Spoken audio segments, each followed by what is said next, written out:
Right. So we'll see on Monday. Okay, this is much more serious now. Former ambassador and Fox News commentator John Bolton is Trump's new national security advisor.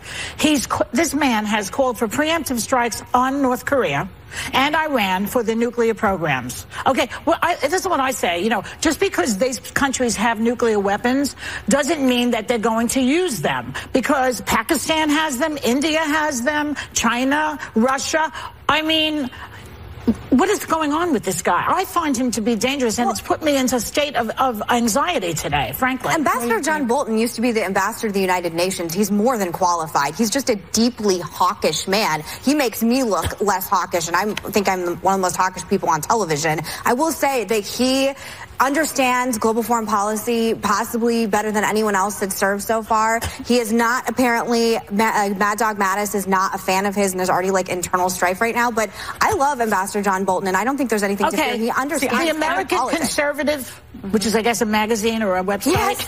They call Bolton a, quote, madman and a ludicrous creature. But even conservatives find him scary. There's a fracture within the Conservative Party, right, or in the Republican Party right now, because President Trump ran as a complete isolationist, an anti-war. What about that? Well, that's what's fascinating about this, is that every choice he's making is getting more and more hawkish. And I will tell you, the Iran deal, when Ambassador Bolton is whatever it is that he's led into the White House, that's gone. We will have higher sanctions on Tehran. I'm sure something will happen with North Korea. I trust him in his negotiations with Kim Jong-un. Well, the thing I'm nervous about it. One, because this is the third national security advisor that Trump has had, and who's counting. So that tells me that the foreign policy is just evolving and perhaps all over the place. But we've all met Condoleezza Rice. She was here. What she said was that during when Bolton was at the UN, that he was often at odds with her, and that he undermined her and went behind her back to Cheney, his old friend and patron, over and over and over again. So this is someone who, but this is someone who undermined the person that was actually representing the United States. The thing that jumped out at me is when we talk about Trump, so often when I worry with what he tweets, people that support him will say to me,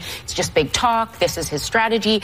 This guy, they say, has follow-through, which is the scary part. So Joe Biden said about him, and this scared me, my problem with you over the years has been you're too competent. I mean, I would rather you be stupid and not very effective. So you would prefer someone stupid in the White House? Other than no, but maybe someone, I would like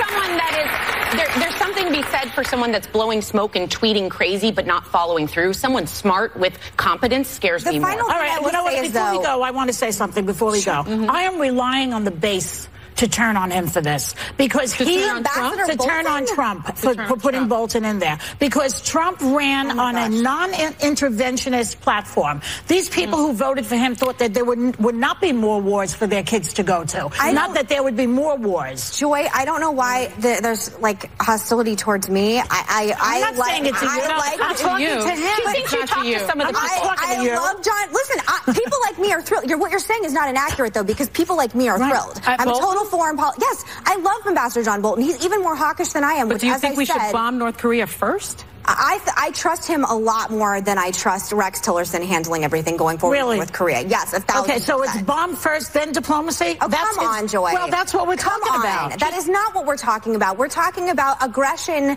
by the United States of America in a way, especially considering the Iran deal, where we're not going to give our enemies the kind of power and money to possibly once he blows the Iran deal, then why is everybody else in the world going to say, oh, we can trust the Americans? Well, all I'm telling you is that we're wrapping up. This was more macro than micro. I think we're going very deep. You're right about the base. The base won't like him. Traditional conservatives like me love him. I'm talking to the base right now. We're hoping that you